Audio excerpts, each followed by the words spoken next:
Hai, Assalamualaikum semua, nama aku Alif. Selamat kembali ke channel aku Majan TV. Korang memang suka kan cerita-cerita pasal mafia lah, apa semua kan.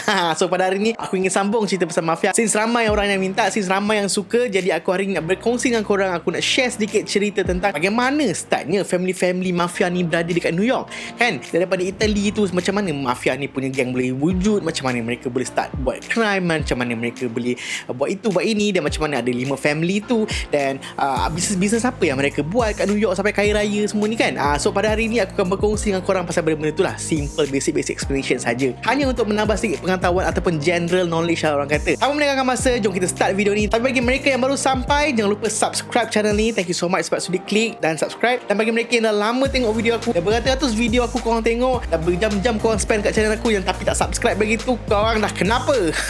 Jangan lupa subscribe, okay? Sebab banyak video-video baru yang aku akan upload on daily basis, insyaAllah. Dan aku tak korang terlepas daripada video-video itu, supaya korang sentiasa up to date dengan video-video dekat channel aku. Okay, let's dive into the video. So, korang tahu tak, dekat New York ada 5 family besar. Okay, ada 5 family besar mafia dan mob family lah. Sebelum orang sampai kat New York ni, mereka pun telah ada kumpulan-kumpulan ni, family ni berasal daripada Italy. Tempat spesifik yang orang ni semua berasal daripada Sicily. Sicily ni adalah kepulauan kecil dekat selatan Italy, dan boleh dikatakan majority mafia mob family dekat Amerika, dekat New York terutamanya, berasal daripada Sicily. Sebab tu kalau apa-apa ke, korang akan dengar ada Sicilian mob family lah, apa benda semua, sebab ini adalah tempat berasalnya mereka. Sicily ni adalah tempat yang telah banyak dijajah oleh kuasa-kuasa luar, daripada Arabas, daripada Bourbon, daripada the Normandies. Senang cerita, banyak kali lah, memang banyak dah dijajah. Oleh kerana pulau Sicily ni dah banyak kali dijajah dan sebagainya, mereka ni duduk bersatu tau. Orang kampung, orang daerah kat sini semua memang jaga satu sama lain. Diorang sangat-sangat kuat silaturahim diorang, sesama family, sesama keluarga, sesama rakyat kat situ. Memang diorang ni intact. Sebab apa? Sebab mereka ni hidup sepanjang masa daripada dulu lagi mereka sering dijajah, sehinggalah mereka bersama Italy lah, baru mereka tak dijajah lah. Senang cerita, diorang ni hidup berdikari, sesama insan, sesama family, dan semangat ukuah diorang memang sangat-sangat kuat. Bila kita hidup dah berkumpulan, mestilah ada leader dan sebagainya kan. Kat situlah ada ketua kampung, ada ketua family, ketua daerah dan sebagainya semualah, yang membuatkan mereka ni dipandang tinggi macam leader yang yang menjaga mereka-mereka yang lemah ni semua. Orang ini ataupun kumpulan-kumpulan ini yang menjadi leader, yang menjadi ketua dan menjaga orang-orang lemah dekat Sicily ni, panggil the mafiosi. Mafiosi tu ataupun nama kata root asalnya daripada kata akar yang dipanggil nama mafioso. Mafioso tu bermaksud boldness. Mereka yang bold, mereka yang gagah, mereka yang prominent lah untuk menjaga orang-orang dekat Sicily tu. Dan apabila mereka dah join Italy pula, mereka dah jadi sebuah negara Italy dan sebagainya, mereka ni diorang punya pentadbiran, dia punya polis dan menjaga keamanan semua tu tak sebagus apa yang mereka inginkan.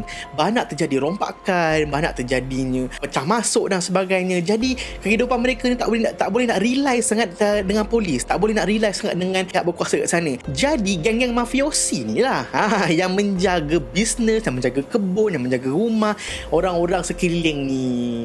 So mereka ni bertindak sebagai kira macam vigilante lah, orang kata, yang mengambil inisiatif untuk menjaga family member, untuk menjaga kawasan perumahan dan sebagainya lah. Dan begitulah ceritanya bermulanya geng-geng mafiosi ni dekat Italy, dekat Sicily terutamanya. Apabila American Revolution dah start, mereka banyak orang nak pindah ke US untuk cari kerja, untuk cari ekonomi yang lebih bagus untuk family dan sebagainya. Mereka ni pun pergilah. Family ni, orang-orang kampung kat Sicily ni senang sebab dorang ni dah kat bawah selatan tau, daripada Italy lah, sebenarnya ujung dah dekat dengan laut. Jadi mereka ada akses untuk keluar, untuk pergi ke negara seberang-seberang sana dekat US. Tempat ataupun pelabuhan port yang paling dekat dengan laut, yang dekat dengan diorang pada ketika itu adalah New York. Jadi kebanyakan mereka ni memang pergi ke New York untuk berhijrah, untuk start buat family, untuk start buat perniagaan, untuk start buat bisnes, untuk dapat hidup baru lah orang kata dekat New York ni. But New York ni pun memang dekat ujung-ujung dah memang dekat tepi laut. Jadi, dan apabila mereka sampai New York ni, diorang ni tak semuanya pandai, tak semuanya boleh baca, tak semuanya boleh cakap English dan sebagainya. Dan ini membuatkan orang-orang imigran daripada Italy ni sering kali ditindas,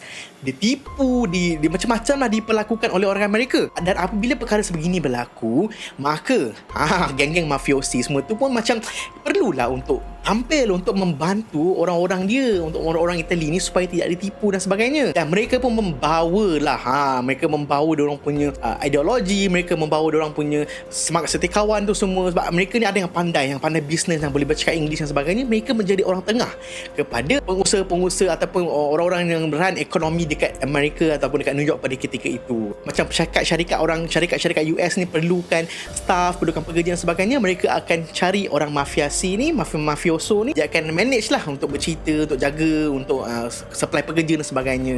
Dan dari situlah mereka evolve. Mereka start ada perniagaan sendiri, mereka ada coffee house sendiri, mereka ada kedai makan sendiri dan sebagainya. Dan benda tu semakin lama semakin besar, dan orang yang jaga orang Itali ni, the mafiasi semua ni, the mafioso ni, geng-geng mafia lah senang cerita, the clan, the family member ni semua, the family leader ni, makin lama makin besar, makin nak kena jaga ramai orang, makin nak jaga ramai benda semua kan.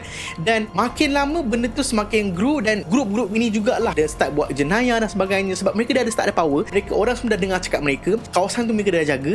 Jadi mereka inginkan lebih daripada apa yang ada semua. Dia nak lebih. Itu adalah resah manusia lah. Okay, bila kau tak bersyukur dan sebagainya, kau akan tend nak lebih daripada lagi. Dari situlah mereka mula mencaburkan diri dalam bidang-bidang jenayah, jual dadah lah, peras ugut lah dan sebagainya. Dan itulah serba sedikit sebanyak tentang mafia, macam mana mereka ni boleh sampai dekat tanah Amerika, sampai kat tanah New York ni. Dan di situlah mereka bercambah. Dan dekat New York ni ada 5 family kelas Cosa Nostra yang major. Aku pun nak kena baca juga list nama-nama sebab aku bukan orang Itali. Mana aku ingat sangat dia punya family member ni semua kan. 5 family utama, the bosses family La Cosa Nostra dekat New York ni, dia ada nama lama dengan nama baru. Okay, nama original ada 5. Satu Maranzano family, lagi satu Profaci family, lagi satu Mangano family, lagi satu Luciano family dan juga Gagliano family. Namanya aku tak berapa familiar lah, kecuali macam Luciano semua tu lah. Founder mereka adalah mereka yang berasal daripada Italy, daripada Sicily tu. Dan currently nama-nama family pun telah ditukar. Antara nama-nama yang family yang masih diorang pakai sehingga hari ini, yang nama-nama family baru ni adalah Banano, Colombo, Gambino, Genovesi, dengan satu lagi Lucchesi. Dan nama-nama family yang baru ni diambil sepada nama macam Bonanno tu daripada Joe Bonanno, alright, Colombo tu daripada Joseph Colombo, Carlos Gambino, Vito Genovesi, Tommy Lucchesi. Okay, so inilah family utama, family mafia utama yang sekarang ni menjaga New York. Dia run business New York, dia jaga family semua. New York pada suatu ketika dulu 40%, okay, 40% imigran yang ada dekat New York itu adalah orang Itali. Maksudnya New York ni memang banyaklah imigran, maksudnya orang pendatang datang untuk kerja dan sebagainya. Dan majoriti pada ketika itu 40% adalah orang Itali. Dan kerana itulah mereka senang untuk berkembang, mereka senang untuk bercambah dan sebagainya. Alright, sekarang ni aku nak berkongsi dikit dengan korang, bisnes apakah, ekonomi apakah, sektor apakah yang mereka jaga, sektor apakah yang mereka monopoli, yang sampai orang lain susah untuk penetrate, yang membuatkan mereka ni besar dan kaya raya di New York. Antara bisnes yang mereka ceburi, yang mereka jaga, yang mereka conquer, yang pertama adalah perikanan. Semua port-port kat sana, port-port kapal, port-port nelayan semua kat situ, mereka ni yang jaga, mereka yang control bisnes perikanan. So perikanan dekat New York memang mafia yang jaga, memang diorang lah yang run the business. Dan kemudian kedua, industri music recording. Dekat New York, dekat Harlem terutamanya, mainly recording label ataupun recording studio artis dan semuanya diusahakan, di-run oleh these people from the mafia family. Siapa yang run tu specifically tu aku tak berapa nak pastilah sebab aku bukan geng diorang. Industri ni memang dijaga oleh diorang. Yang ketiga, industri yang famous diorang masuk adalah pornografi. Betul, benda yang illegal mestilah diorang nak kena join juga kan. Dan hampa pun mafia kan. Sebab kalau korang nak tahu, pornografi dekat sana memang sah ataupun legal ataupun halal lah. Jadi mereka ada industri yang besar untuk sektor pornografi ni, dan mereka kena make sure yang mereka jaga benda-benda ni. Benda yang haram pun mereka dah kontrol, apatah lagi benda yang halal macam ni kan, yang sah ni. So mereka kena make sure mereka jaga benda ni.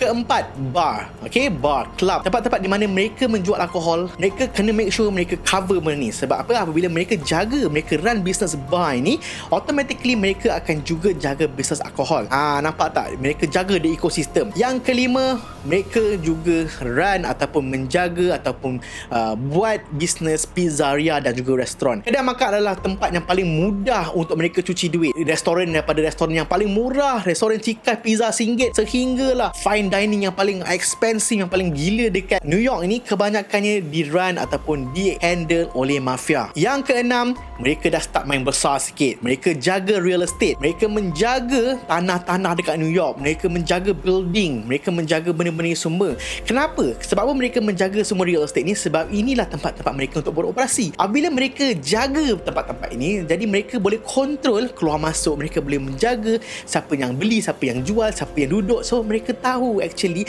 siapa yang melakukan perkara-perkara yang jahat ataupun baik. So mereka tahu dengan sebab apa? Sebab mereka lah yang jaga real estate ni. Yang ke-8, mereka menjaga construction. Daripada dulu lagi memang mereka pegang. Sebab apa guys? Sebab mereka nak supply pekerja-pekerja daripada Italy. Imigran-imigran yang datang semua tu, mereka nak kena jaga pekerja-pekerja ni. Jadi mereka dah control. Construction lah, senang cerita kan. Memang geng-geng mafia ni lah yang jaga. Mereka lah yang run this business. Yang ke-9, bisnes yang mereka jaga, mereka yang run. Orang di belakang bisnes ini adalah gambling.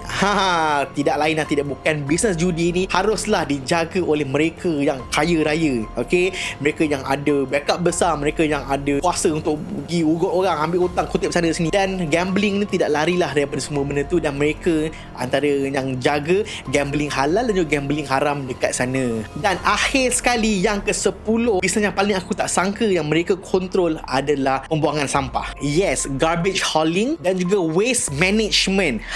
Benda ni yang kita nampak macam geli, kotor benda semua ni kan. Inilah yang diorang jaga juga. Sebab apa? Ini bisnes mudah bagi diorang. Sebab apa?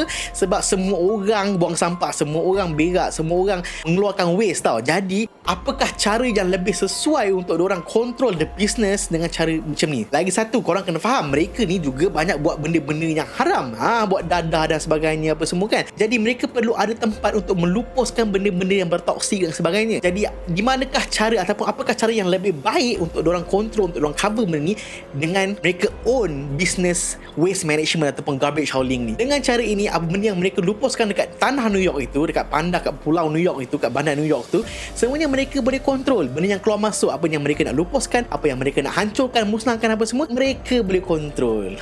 Nampak macam apa benda lah jaga sampah lah, jaga ni semua kan, tapi mereka pandai. Itulah kunci di mana mereka boleh control the whole entire city ataupun country dengan actually run the business of waste management dan juga garbage ni. Pandai. Right? So guys, sampai di sini video pada kali ini. Aku harap video ni dapat sedikit sebanyak membantu korang, macam sedikit information lah, general knowledge. Bagi mereka yang suka video ni, please click the like button, share. Kalau korang suka, yang tak suka tu buat video sendiri macam biasa. So guys, see you guys on my next video. Till then, stay healthy, stay positive, be a good Muslim as always. Assalamualaikum warahmatullahi wabarakatuh. Bye bye guys.